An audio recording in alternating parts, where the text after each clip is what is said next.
Hey, good morning, everybody. So, yes, I'm starting with Discord on the screen. Now, why am I doing that? Because I want to show you top flows entering today. So, here we go. Top bullish and bearish flows entering today. Well, not a shock. Tesla's been there for like 5 straight days. Apple's there. NVIDIA, which just got a price target upgrade. See, this is the shit that they pull on us. NVIDIA trading around $170, back up to $190. Now they have a price target update, came out like yesterday, increasing the price target on NVIDIA to $250. So what's going to happen to NVIDIA? Well, let's say the SPY just wavers. NVIDIA and the stocks. This is the only bullish divergence in the market that I'm looking at right now. I looked at bullish and bearish divergence again using our Discord. So I looked bearish, bearish, bearish, bearish. What's bullish? The SOXS, the Philadelphia Semiconductor Industry. What does that hold? It holds AMD, NVIDIA. Let's talk about one more interesting point. We mentioned about Tesla going up, 25% in the last few weeks, right?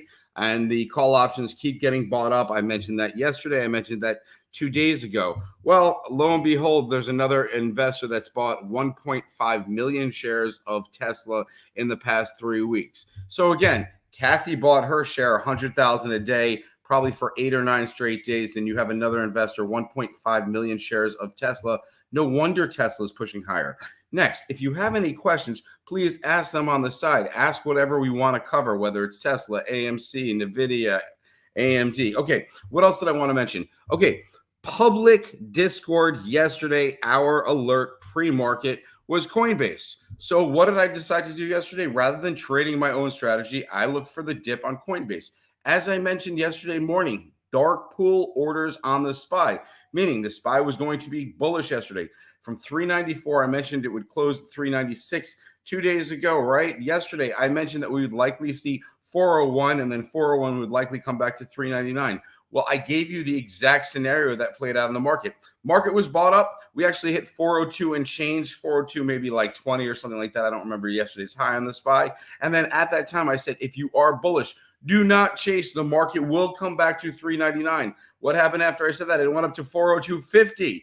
And I'm like, okay, I still believe the market will come back to 399. What happened between, I think it was 2:30 p.m. when I made a posting on Discord and 2:46 p.m. Well, we dropped to the 399 level. Yes, we bounced off there because that was the prediction. We bounced off 399. We're now at $400.63 where we closed. Understand right now, we're still in no man's land. Now, when I say no man's land, I talk about there is support at a certain level in the SPY and rejection at a certain level in the SPY. Anywhere in between is no man's land, which means the market could go up to the rejection point or it could go down to the support level. Anywhere in between is a kind, some people like to call it a ghost level or something to that extent. So I'm going to talk about levels of the SPY. Again, yesterday's watch list, coin. What did I do? I bought, I think, options that were like $1.03. The $59 calls, they went down to 90 cents after I bought them within like a few minutes. So I was down, probably like 16%. What happened? I sold for a 50% profit. Our watch list on public Discord, which is there for everybody to see every day, has been on fire. You're talking about 2, 3, 4 price targets that get hit. Okay, we will talk about earnings, but we'll talk about the SPY real quick. And what will determine the direction of the SPY is earnings. And I'm going to get into that right after the SPY. And then I'm also going to get into money management. So if you have a problem, you're trading a $100 account or a $1,000 account, you don't know what percentage to put into certain plays, I'm going to get there with you. All right, SPY. Let's start on the lowest level, okay? Not that we're going there today, but understand the downside possibilities. Massive support at 388, which is what I mentioned the other day. 388, then you go up to 390. Now, between 390 and 396 is a ghost level. Lack of demand, lack of supply, no man's land. So it could easily shoot up from 390 to 396, which is how the prediction got made 2 days ago when I was like, okay, 390, we could technically see 396 in the most bullish case scenario. And that's what played out. So right now, 396, and then we're talking about 399 should act as support or resistance right under 400. And I'll explain why. I'll talk about the dark pool levels shortly. And then you've got 402.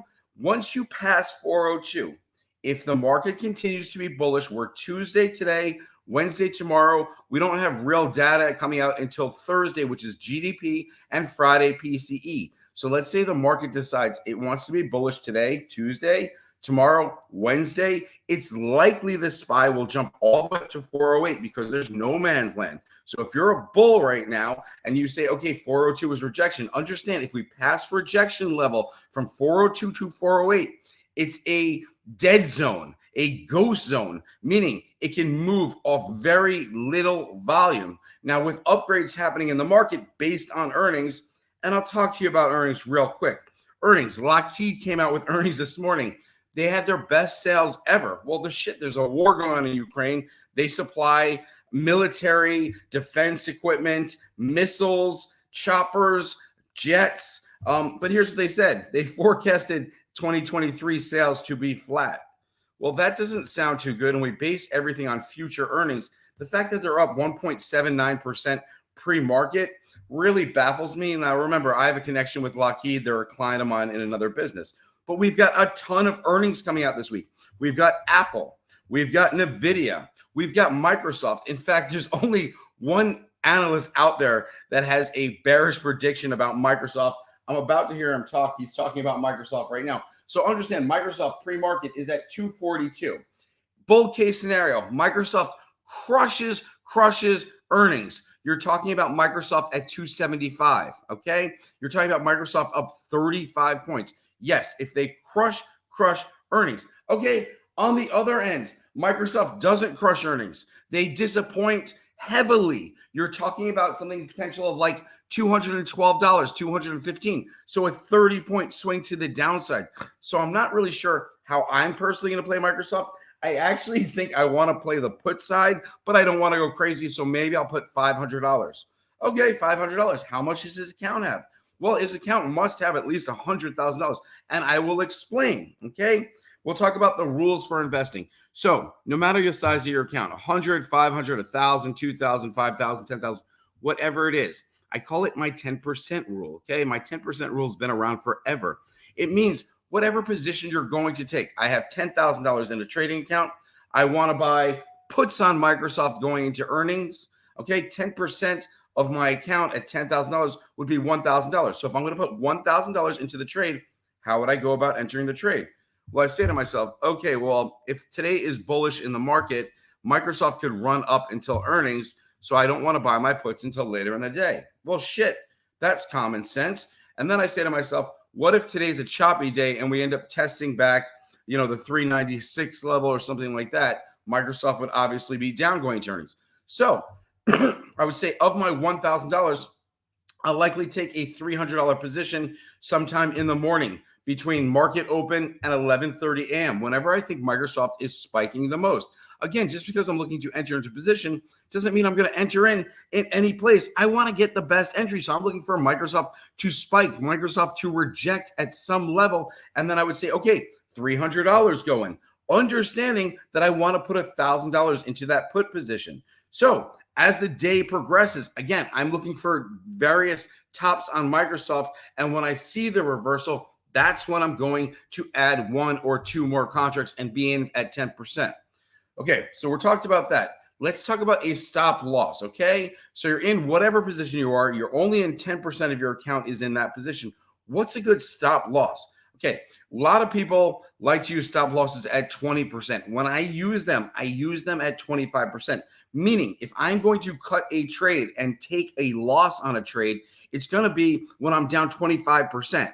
Okay, that's a very simple rule for me right there. I don't always take stop losses. Sometimes I actually, if I'm sure my strategy is going to be right, and I'm a cocky SOB, so if I'm sure my strategy is going to be right, I will buy additional contracts down 40%. Yeah, let me buy 3 more contracts, 4 more contracts. That is sometimes the way I trade. People on our platform don't necessarily trade that way. Romeo, who does live streams 2 to 3 times a week, he's analyzing the candles. He's giving you perfect entry, and he's telling you when to scale out. So understand, there are various trading strategies you can use. Oh, let's talk about China right now. See, we're all worried about China. Oh, what's China doing last night? Oh, what's China going to do next week? Good news. You don't have to worry about China. Why? Happy New Year's to China. It is now the year of the rabbit. What does that mean? On January 22nd, their New Year started. Their New Year celebration goes 16 days, 16 full days, 7 of which are considered public holidays. public holidays, no banking, no school, no factories. You don't work on public holidays. When I used to do business in China, I'm like, what do you mean my factories are closed from the end of January until the end of February? They're like, Chinese New Year, 16 days off, nothing to do, 7 of which are public, which means everybody takes off. So if you're looking for like a boost in the economy based on news from China, not going to happen. All right, so let's go down. Talked about the rules. I talked about the public watch list coin yesterday options. I talked about the SPY again. Bold case scenario, ghost zone or no man's land from 402 to 408, meaning the SPY could rip all the way to 408 if you're bullish. Me, I'm more of a bear. I would think we might see support right around 396 or shortly there under. Huge dark pool purchases, $2.5 billion worth of dark pool, SPY at 395.97. So that's plus or minus 20 cents what I'm looking for support on the SPY at 395. Does it mean we're going there today? No, everything is going to be based on earnings. So there are a ton of earnings plays coming out, and you could definitely play earnings into earnings if you want. So you got Microsoft, Apple, Google, AMD, ASML, right? NVIDIA. So you're talking about semiconductor stocks. You've got Intel, Nokia, Uber, PayPal, Now, which is ServiceNow. I'm thinking about put options on ServiceNow, Net, Upstart, right? Upstart, who hasn't made any money. Upstart, who was my lotto call play, and it went from $17 all the way to $1.50. That was on Friday. Upstart is now over $18. It's off like 2% this morning, but it closed at $18.57. Understand, I would be shocked if they had earnings. These companies, Affirm, Upstart, they don't make any money. Buy now, pay later. Let me talk about savings of the U.S., the average U.S. person. Savings are down. Consumer credit through the freaking roof. So these buy now, pay later, they kind of remind me of what happened to crypto. I happen to think all these buy now, pay later services are just going to get freaking, I almost cursed, freaking rocked. And no, it might not happen this earning period or the next one, but it could happen in like June where they're talking about Q1 results or May. And you're going to be like, holy shit, I was there with Matt that day that he was like, nobody's going to do this buy now, pay later shit and actually pay what they owe. You should see the default or the delinquencies. It's growing. What else? You've got DDOG, Net, which are cloud service providers. So understand, Microsoft will be talking about their cloud services, Net, DDOG. You've got Cisco in there, Team, Pins, ON, another semiconductor stock. So there's a lot of earnings coming out today for tech. So we'll see how that plays out. Okay, let's see, get some questions here. Let's scroll up to the top. Let me know what you got, Carlos. And then we'll go over to Discord and we'll look at market net flow and things of that nature. Here we go. Can we check out AMC and Tesla? Okay, yeah, so let's go over to Discord right now. Let me add that. And let's see what we got for Tesla. We already know Tesla is the most bullish option. Now, does that mean Tesla has to go up? No, Tesla's had its run. So understand, somebody asked about my Ford options. I'm in some Ford puts right now. Understand, as soon as I bought them yesterday, Ford made a massive announcement that they're going to lay off like 6,500 workers. And what happened to Ford? It spiked from $12.69 all the way to $12.85. So that's 16 cents. That's like 1.5%. So yeah, freaking A. I was a little early, but those Ford options, and I only bought a few of them, and they were Ford puts. I was in at 12 cents. They're 10 cents, so I'm actually down 2 cents. But Ford pre-market is at $12.67, is right where I entered them. So what's likely to happen at market open? I'm likely to be flat on that position. So yeah, I mean, the Ford position is a negative play on the Dow, meaning the Dow has run up significantly. Energy's run up. You got companies like Starbucks. You have jets and airlines, right? Airlines are going crazy. Yeah, I liked United Airlines at $40. At $52 or $53, United Airlines doesn't seem so great. And that's the same thing. If you like NVIDIA at 170, you can like it all the way up to maybe 200, 204. And yes, it's 194 this morning or something to that extent. But all the way up to 250, please. I mean, look at Netflix, right? Netflix earnings were poop. However, they added 3 million extra subscribers. The estimate was 4.6. I think they came in at like 7.6. So Netflix shot through the roof. understand they're not just going to keep buying Netflix. Netflix isn't going to $400 a share anymore. So there are times you have to get in and out and take profit. All right, so let's go back to the Discord. AMC, unfortunately, doesn't have enough volume to check out, but we can definitely look at Tesla. So let's look at the net flow for Tesla, and then we'll look at the algo flow for Tesla. So algo flow for Tesla, and then we'll look at the big flow for Tesla as well. All right, so here we go. Let me just pull this up. Here we go. Open that up nice and big. Let me make sure you all can see that. You can. Perfect. Okay, so this is Tesla. This is net premiums versus the stock price. So what you can see in Tesla, and I mentioned this 4 days ago, that they were buying this shit out of calls. So what does it tell me? It tells me that it makes sense. Now, is there bullish or bearish divergence? No, because the calls and the price of the stock are relatively in the same position. The cost for puts are relatively low. So what does it tell me? It tells me Tesla could push higher and fade higher, but I don't buy it. So I would stay away from Tesla. And when we talk about that, net flow on the market turned a little bearish yesterday morning, but it faded higher. The market faded higher, even though people were selling into the market. So that tells me caution, caution, caution. So everybody's like, SPY 410, SPY 420. Yes, if earnings are good. If earnings are shit, you better watch out, because the SPY will come down, and there are a lot of people making some massive bets. All right, what else we got? Oh, hit that like button. Yeah, great. I like that idea. All right, let's get to the next one. I keep showing it, and then Carlos hides it, then I show it, then he hides it, and he's probably giving me the finger. Okay, ExxonMobil. So the first thing I'm going to do before I check on ExxonMobil is I'm just going to look at the XLE. The XLE is the energy ETF. Again, when oil was like $84, $85 a barrel or higher, this XLE was above $90. Well, it hit $91.59, and I've been talking how I don't really like the XLE and how I would stay away from energy. Well, there's been selling in the XLE 3 out of the last 5 days. Output, okay? It was as low as $88 flat, and it's still around the high $90.60. Let's see where it is. Pre-market maybe off a little. No, it's flat pre-market. That's good to see. So again, when you're trading energy, and I almost went into, I think it was Exxon puts yesterday. I think it was 114 and change. Let me just see if that's the right stock, or maybe it might have been Chevron yesterday, XOM, because I was thinking about the same position. Yeah, it was Exxon. So Exxon closed at 112.76, but at 114 and like 23 cents, I'm like, oh, puts look juicy.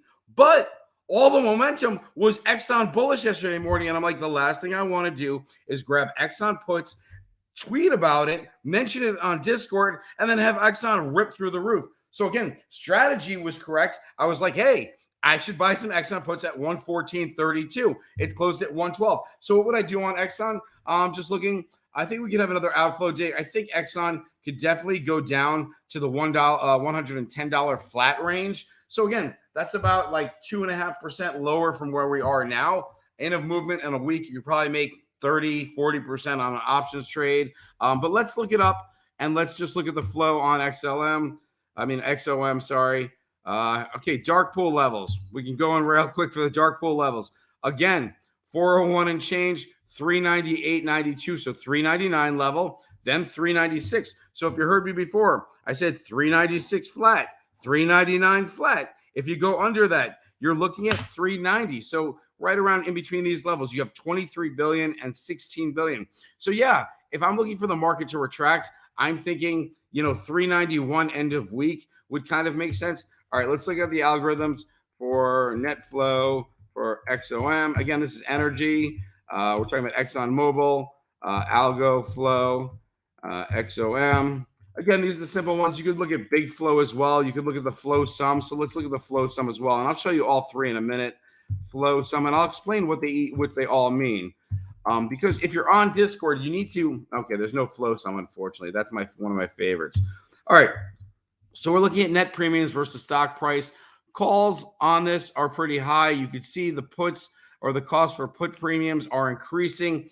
If they match up, if they coincide, if they intersect, and that's obviously extremely bearish. The stock price is down here, so there is sort of a bullish divergence. Again, I would stay away. I'm not a big energy person right now. Of course, whether we go into recession or not, energy pricing should go up. So let's look at the algo flow. Again, they're telling you somewhat of bullish divergence here because, the algo's telling you here the stock price is down here. So what's going to happen likely is the algos will likely come down and the stock price will likely come up a little and meet it. Again, I'm bearish on energy right now. So if I had to make a prediction on energy, I would say I'd be a bear. All right, let's see if we have any information on Big Flow on AMC, the other one you asked about. Yeah, I didn't think there'd be enough information found there. Okay, so let's move on from that. Let's see if we have any other questions. Okay, thought on Square and trading ticks. All the flows of Square are fairly bullish and short term, but it continued to make new highs. Yes, this is a perfect example. Trading ticks, great resource. That's what we use on our Discord. Had bearish divergence 3 days ago when Square was, I think it was 60. Let me just see where it was. I thought it was 68 or something like that, maybe even lower, 64, and then it bounced up to, yeah. So at like 68, Square had some bearish divergence. It bounced up three trading days. It went from 71 to 81. It went up 7.22% yesterday. So yeah, there's still bearish divergence. Let's look at it and let's look at what the algo flows are saying right now. Let's look at net flow because it's hard to navigate. But when you see something with bearish or bullish divergence, you don't enter into a full position. I spoke about money management earlier. You have an account with 10,000 bucks, you put 1,000 aside for your Square trade. How you enter your Square trade: first position, $200 to $300. If you're losing money, you're down 15, 20%. You buy another 1, 2, 3 contracts. Now you're in for 50% of your $1,000. Again, you're not blowing up your account. Your account's 10,000. You're using 10%. You're using a stop loss if you want to at 25%. All right, so let's look at Square right now. Bring it up, Discord. Okay, so here's what we got. Okay, costs for puts, sky high. Still haven't made. The stock price is going up. The cost for calls is increasing a little, but it's still somewhat down here. So yes, there is some divergence here. I mean, the stock price is going through the roof. You know what? I might look at some Square puts today. No shit. I mean, I like crypto right now. Crypto's in a decent run, but understand if earnings come in bad and the market goes down, crypto will go down as well. So that's your net flow for Square. Let's just look at the algo flow. Let's see if there's actually a big flow for Square. Nope, I didn't think so. It takes longer to come out with those. So let's look at the algo flow for Square. Okay, yeah, I mean, again, algos are right here. The stock price is shooting up ridiculously. So, I mean, yeah, I mean, again, nothing's telling you it's going to automatically reverse. But if you give yourself enough time on Square or block put options, in fact, I'm going to make a note that I want to go into some Square puts today. And since we only have, I'll go in today. So let's just say I go in the afternoon, Square puts. Tuesday is gone. Monday is gone. That leaves me Wednesday, Thursday, Friday to be correct. 3 days. Let's say the market flips around and continues to push higher and Square is going to push higher because crypto is going higher. Well, that's not giving me enough time. So what will I do? I'm going to go out till February, maybe the first week in February with my Square puts. There's a strategy right there. All right, strategy number 1 is find something that has a bearish divergence. We did that, Square. Next, make your determinants about the market. Well, the market tends to reject 402, so I'd be looking to enter into Square puts when the market's at 402. What else? Well, let's see. I might not be right in 3 days, so I want to go out till the first week in February. Okay, that's another part of my strategy. There's a full freaking strategy for Square. Next, I want to put $1,000 into the trade, so my first buy is going to be $300 or so dollars. Adding to my strategy, knowing that if that $300 option goes down to $250, what would I likely do? Buy 2 or 3 more. If I buy 3 at $250 and 1 at $300, now I'm in for $1,050. I'm in for 3 options, and I would be down. Even at the $250 level, I would only be down about 4%. Even if I bought the first one at $3 and then bought the next 3 at $250. So you have to understand, you're trying to protect yourself. It's great that you have a strategy. Hey, I'm going to be bullish on the market. Hey, I'm going to be bearish on the market, whatever it is. But you have to protect yourself with the correct entry points. Another mention, I think Romeo is doing a live stream on Thursday on public YouTube. So make sure you subscribe so you can catch that. He was on fire last Thursday. Dude's on fire. He trades very, very well. One of the best traders I know at Market Open. Market Open's tricky as can be. Is it going down? Is it going up? What's going on with this, that? He reads the candles. He's reading the volume. He gives you entry. So if you're part of our Discord, and a lot of people here probably are, it makes sense. Okay, what am I think about the Ford play I have? Present tense. I have Ford. Well, here's one of the reasons, and I'll give you my strategy on the Ford play, okay? I got in because Tesla is going through the roof. Tesla is bringing all the others, GM, Ford, all the other electric vehicle makers, bringing them up as well. NIO, which is a shit company, in my opinion, I think it went up like 10% the other day. So again, once Tesla's momentum starts to slow down, and Ford is not the best run company in the world, and Ford spiked up. Ford was like, I don't know. Let's just see if I can figure it out real quick.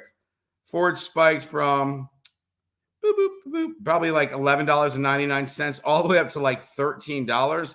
So yeah, you're talking about a 10 or 11% move in 3 trading days.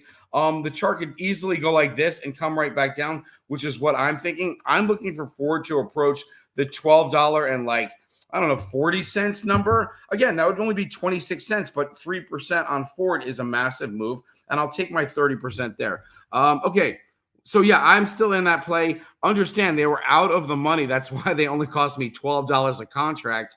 But yeah, they could be good. And I think they will be extremely profitable. And when I say extremely profitable, if I'm in at 12 cents and I get out at 18 or 19, that'll be a 50% gain. I might actually do a little better. At what point would the UVXY have a reverse split? I don't know, Mike. UVXY is manipulated, in my opinion. Happens at least once or twice each month. So please stay away from the UVXY. I'd rather you trade the VIX. In fact, I'd rather you trade the SPY or the SPX. Because understand, if you're looking for the UVXY to go up, you understand the SPY has to go down. And even sometimes when the SPY goes down, the UVXY, the volatility, doesn't even go up.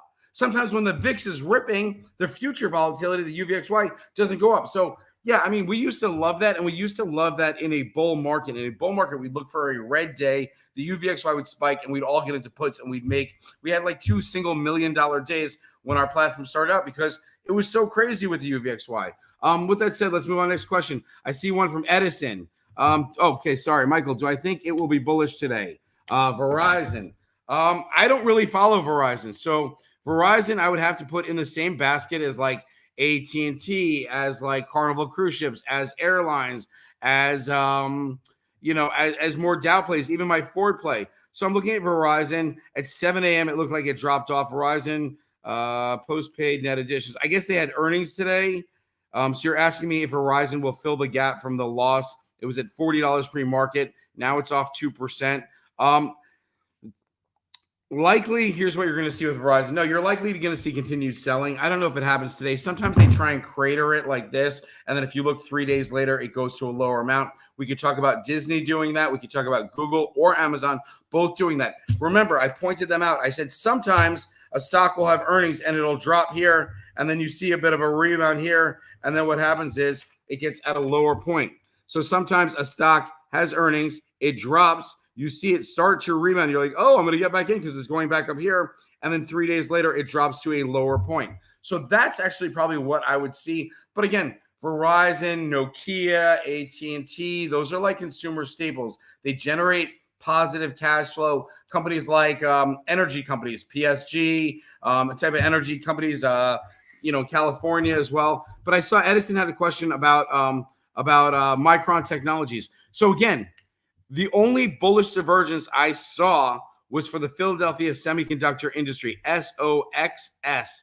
And that includes all chip companies, STX, Micron, AMD, NVIDIA. I mentioned analysts just came out with price target increases for both AMD and NVIDIA, all in the last day. So if there's one area or one sector that they are all piling into, it is definitely the chip sector. Let's see what else we got here. I was setting Okay, question about stop losses. So I always chase too close to a stop loss, leaving too much on the table. I was setting it at 10%, 25% will allow for bigger swings. Yes. So when you're using a stop loss or you're in and out on a strategy, understand your strategy should be curtailed to the size of your trading account. If you're trading, one of my accounts, let's open this one, has $326. One of my smaller accounts, $326 on it. I don't use a stop loss on that account. However, I'm trading another account with $1,496. I use a 18% stop loss on that. So for different accounts, I use different stop losses depending on what I'm willing to risk versus reward.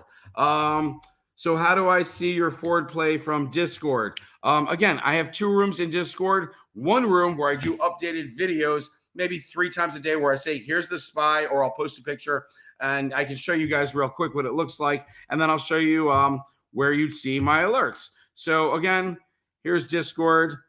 Those are the flow maps. Let's just go down to my section real quick. Hopefully you guys see it. Okay, so hopefully you guys see it. Matt alerts. These are my videos. Again, I'll do 3 videos each day. Let's just see yesterday. Starting with my earlier prediction, I believe we'll touch 399. And again, the SPY was at 400. We went up to 402. And then we went right down to 399. I'll like that comment right there. So it happens. See, okay. Next, if you go down one more, Matt's trades. So again, here are my trades. Again, Upstart, Disney. Remember Disney? I was in at Disney under $100. 3 days later, it's up at 105. Upstart was under $16. Remember, it was $16, $16.24. It's at $18.57 now. So these are plays. There was my coin play from yesterday. I think I made about 55%. I entered in $13. So yeah. So here was, I entered a few of these at $13. And when I say a few, I spent maybe $130. Again, not a massive stack. $130, knowing that I can invest $200, $300, $400 more dollars into forward options if I think I'm going to be correct. Now, what caught me off guard yesterday, and I almost sold, was at the same time after I bought those forward puts, Ford announced like they were laying off 6,500 people. They might be selling a factory in Germany to that Chinese automaker BYD. So yeah, I mean, those are some positives for Ford. But again, I'm basing it on what I kind of see. Tesla call. I'm just looking to see if you guys have any other questions. If you have any other questions, please list them, Carlos. I'm behind here. And that's about it. So right now we're past 9 o'clock. I'm going to head over to Discord. I appreciate everybody sticking with me. If you're here, please give me a thumbs up. If you like what I'm doing, make a comment. Tell me you enjoyed this shit. I'll be back tomorrow morning. Again, the big numbers we're looking for later in the week. GDP on Thursday and PCE come Friday. Bull case scenario, we're going to run up to the 408 number. Bear case scenario, you're looking at 396 to show support. If 396 breaks support, then we're going to 391. Screenshot that, snapshot it. Talk to you guys later. Have a wonderful day of trading.